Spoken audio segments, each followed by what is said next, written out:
Timing belts, super important on internal combustion cars, and especially so on interference engines, like this Focus over here. Today, I'm going to show you how to swap this timing belt out so that your valves and pistons never meet and go. Okay, so they won't actually go boom, but when they do meet, you're going to do some damage inside your engine, which means... So don't risk it, follow along and swap this thing out before it's too late.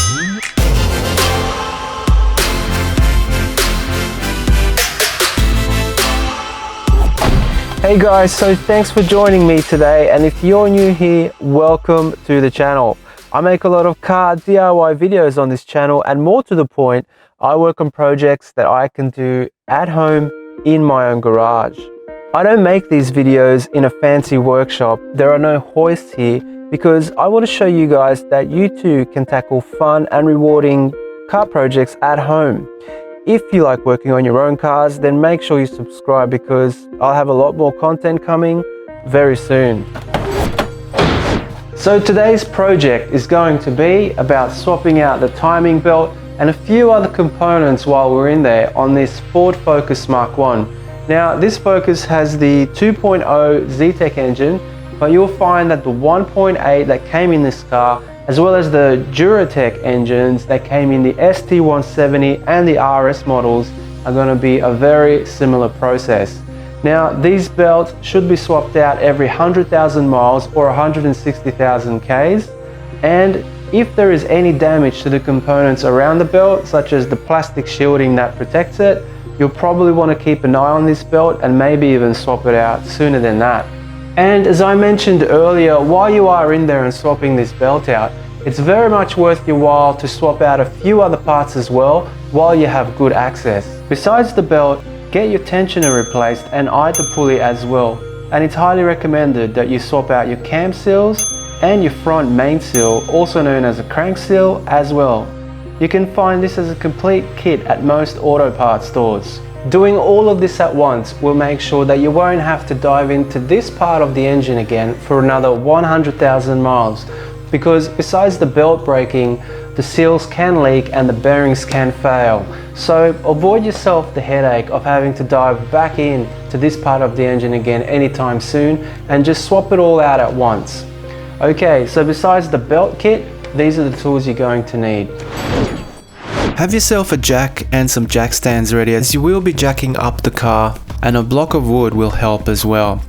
The sockets you'll need are an 8mm, a 10mm, a 13mm, a 15mm and an 18mm socket, and you'll also need a T30, a T50 and a T55 socket. Have a ratchet and some extensions ready, as well as this flexible socket extension. If you can find one, it will really help to reach into the side of the engine block. Have a torque wrench for tightening everything back up, a number 6 hex spanner as well, a 15mm spanner, a ratchet gun or a pry bar. You don't need both, just have one or the other. The top dead center locking tool set for a Zetec engine, and a camshaft locking tool. I'll leave links in the description below on where you can get both of these. Have a drill and a small drill bit ready, as well as one screw, some pliers, a pick or a small screwdriver, a small amount of engine oil, blue thread locker for some of the bolts, and of course some safety gear to protect your hands and your eyes. Alright guys, so the first thing you obviously need to do is jack up your car and support it on jack stands. You will also need to take the front right wheel off of the car. On the right side of the car, behind the front wheel, you will find this plastic shroud, which we'll need to take off with a 10mm socket.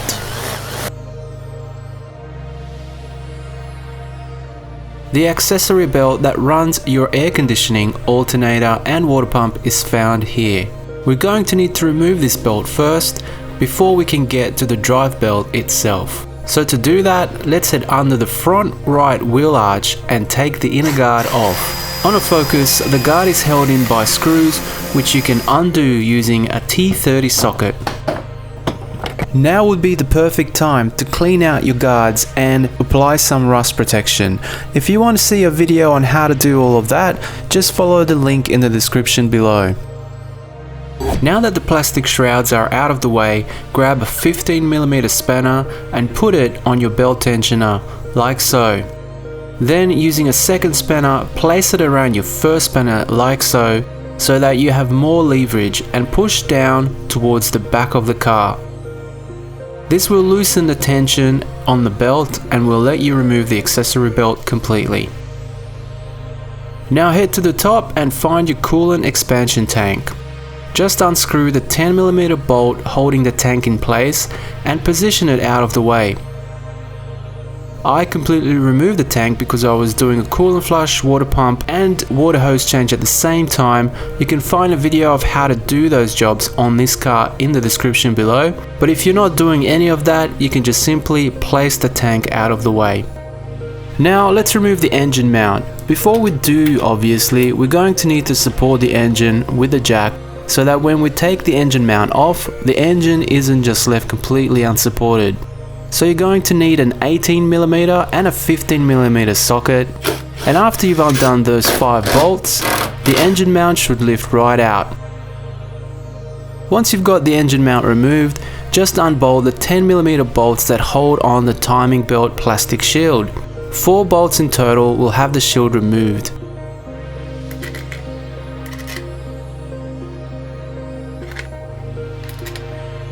And now you can see the drive belt, the sprockets of the cams, and the pulley and tensioner. Before we go any further, if you see any moisture in this area, then the hydraulic fluid is probably leaking out of your engine mount that you just removed. If that's the case, you want to have the engine mount replaced while you have it out of the car. And to see a full step-by-step video on how to swap out all the engine mounts on this car, just head to the link in the description and you should be able to do those without much trouble. Alright, let's get back to the job at hand, and the next thing we'll do is use a 13mm socket to remove the idler pulley from its bracket, making sure that the spacer behind the pulley comes out as well. Next will be this cover that's also held in by several 13mm bolts. These bolts are different lengths, so make sure you keep a record of where each one goes. It's important that you put the right length bolt back in the right spot. With 3 bolts already removed, there's just one more bolt that we'll need to undo to take this cover off. And to do that, we'll need to lower the engine a little to get access, and then using a T50 Torx or hex socket, go ahead and undo this last bolt.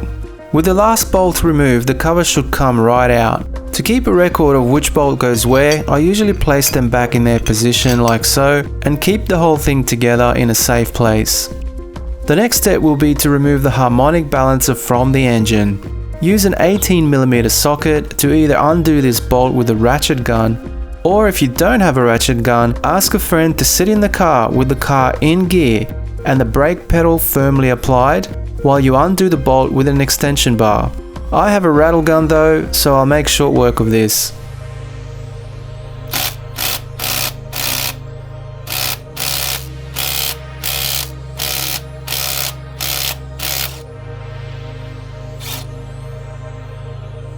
Okay, with the nut off, take off the harmonic balancer and you should see the final plastic cover that's in your way. Just use an 8mm socket to remove the 2 bolts and to take the plastic cover off. Okay, now we have access to the timing belt from the bottom and the top of the engine. The next step we'll need to do is lock the engine in top dead center position, and don't worry, this is really easy to do and I'll show you how right now. We're going to need to see the camshafts. So the first step will be to remove the HT leads and the valve cover from the engine, as well as your spark plugs. These are really easy things to do and I've covered them in other videos, so I won't go over them again here. But go ahead and follow my how-to guide on how to quickly do those steps if you like, and then come on back here to continue. With the valve cover removed, it's time to lock the engine in its top dead center position by rotating the engine. Ford made this really easy to do by machining notches into the end of both camshafts. When those 2 notches are aligned, we'll be able to insert a special tool here that will lock the cams in place.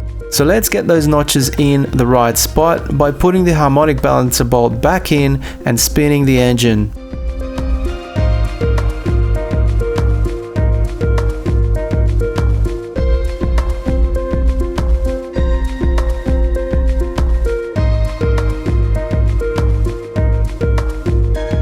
Okay, as you can see, we have the notches in the cams here, but we're not quite aligned just yet. Ford slightly offset these notches from center so that you don't accidentally lock the engine in place 180 degrees out from top dead center. This is the tool you're going to need to slide into these notches. It's a very simple device that you can buy cheaply off of eBay as a kit, or if you prefer, you could just cut a piece of steel to size. Here are the measurements: 21 centimeters by 2 centimeters by 0.5 centimeters or 5 millimeters. But right now, as you can see, it won't slide in because the engine is rotated 180 degrees out. If you find this happens to you, it's because you are not at top dead center. You need to rotate the engine around again, and when the notches line back up, presto, the notches are in the right place for the tool to slide in easily. But we won't put the tool in just yet. We have some more things to do first, so just place it aside for now.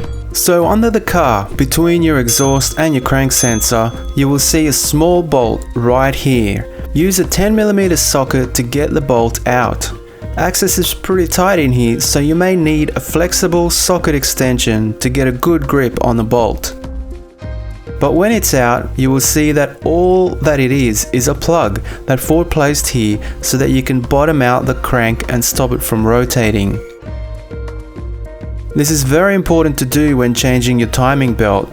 This is the tool that you will need to insert into the hole, and it comes in the same kit that the cam locking tool comes in, which you can buy off of eBay or Amazon as a kit. Or if you prefer, find a bolt that's 60mm long with the same thread as the plug you pulled out, and it will work just as well.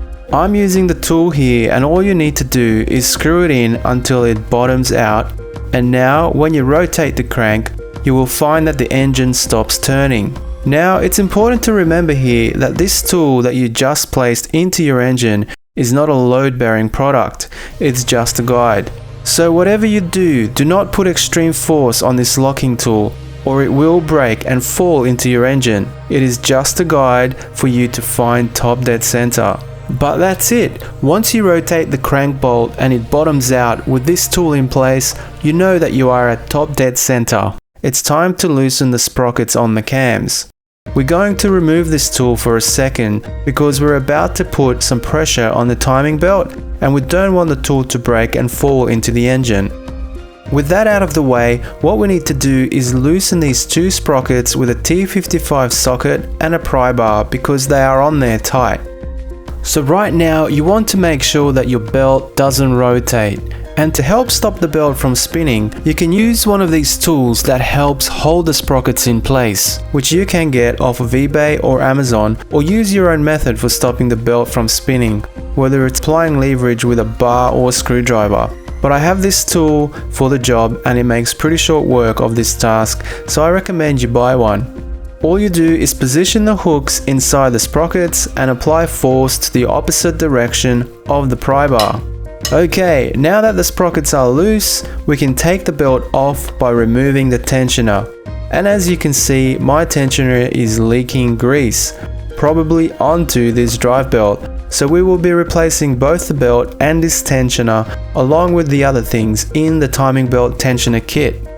So to take the tensioner off, have a number 6 hex set spanner ready and wind anti-clockwise. This will loosen up the tensioner. And when the belt is loose, a 10mm socket will get the bolt out and your tensioner is out. You can see how grease was pouring out of this thing here, so we'll be throwing this away and replacing it with a new one. Now that your belt is completely loose, you can finally take it off your car. Congratulations, you've reached the halfway point.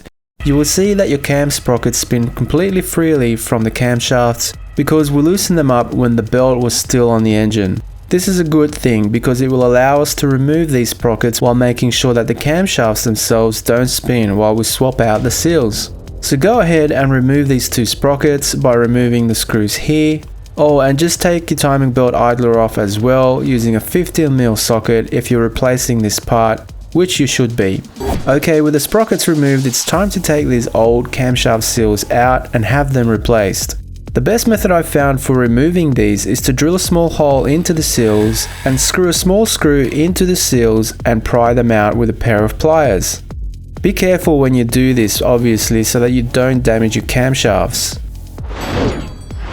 By the way, I definitely do not recommend using a screwdriver to try and pry these out because the camshafts are made of a soft metal that you will damage. Here is me trying that method first, and as you can see, it can cause damage, so you've been warned. Learn from my mistake and don't pry on these cams with a screwdriver. I was lucky enough for this scoring to be outside where the seal goes, but I could have easily caused a permanent leak here which would have junked this cam.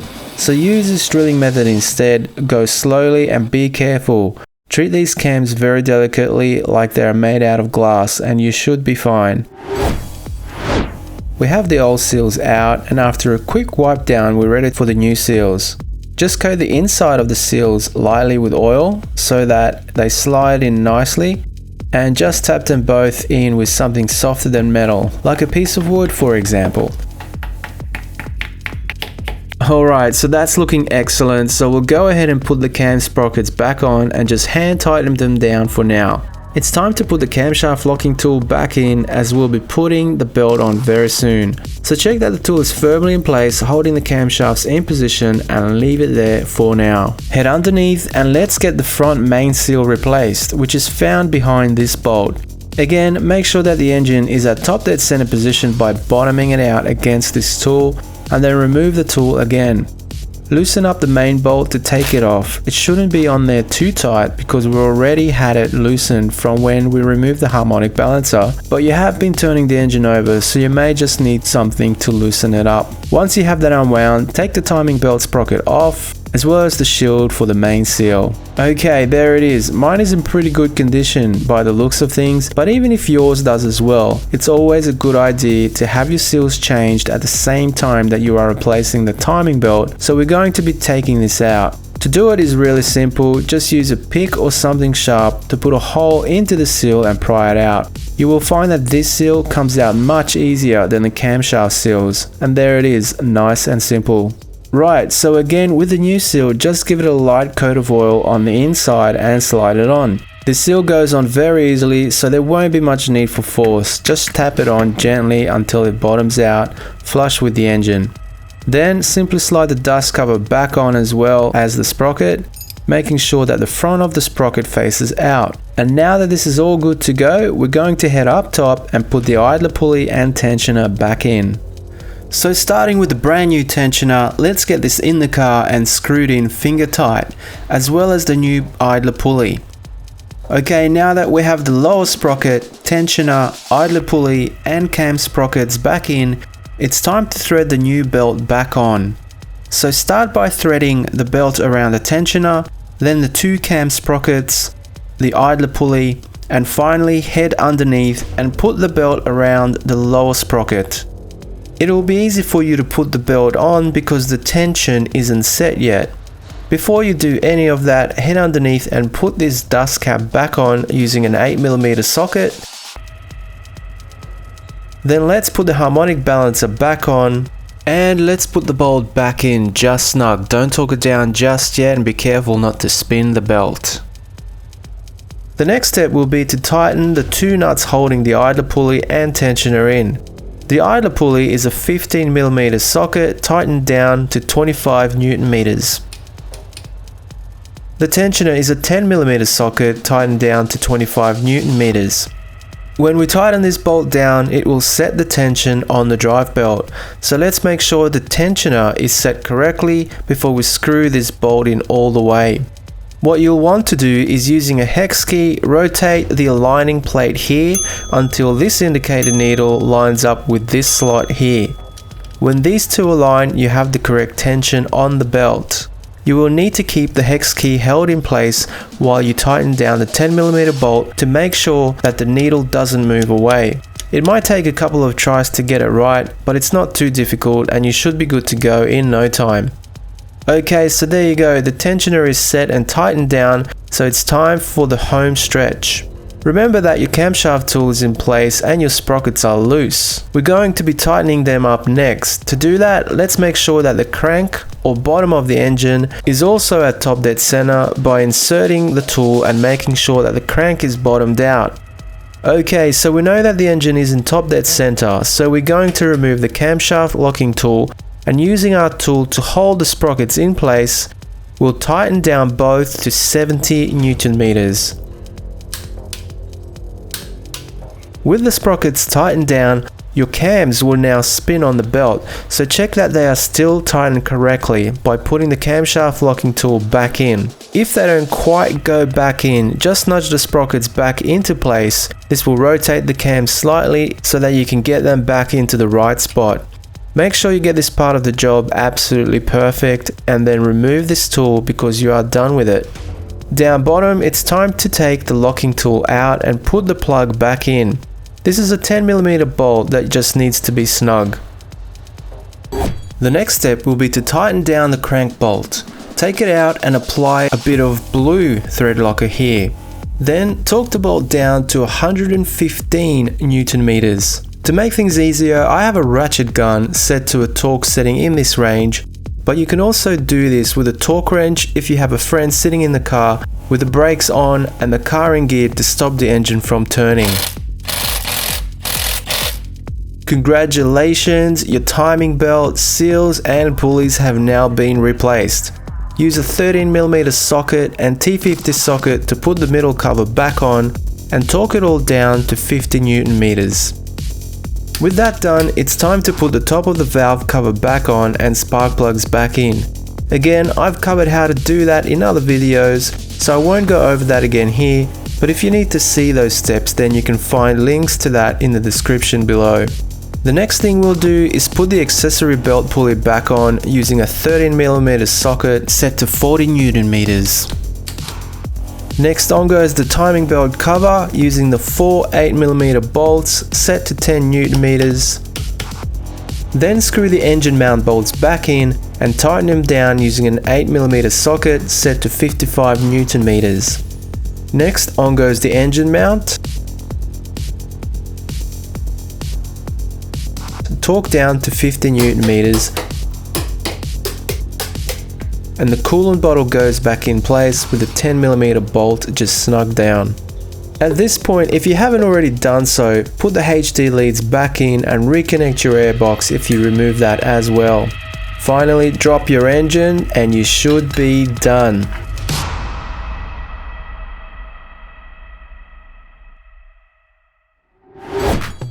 So there you go guys, a complete timing belt job including all the pulleys and seals done and shown for you step by step. You can definitely tackle this job at home if you're up for it.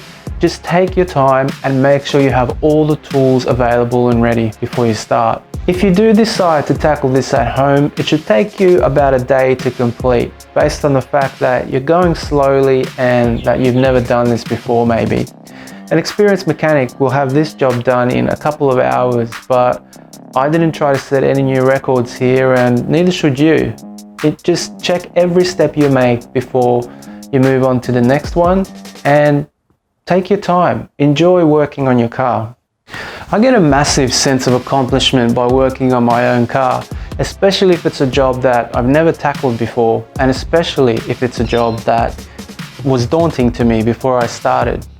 When I finish the project, I feel like I've accomplished something, and I hope that you feel the same way when you follow along with these videos and work on your own car. With a little bit of help and guidance from others who have done it before you, you gotta love YouTube, right? You too can save yourself a ton of money by working on your own car.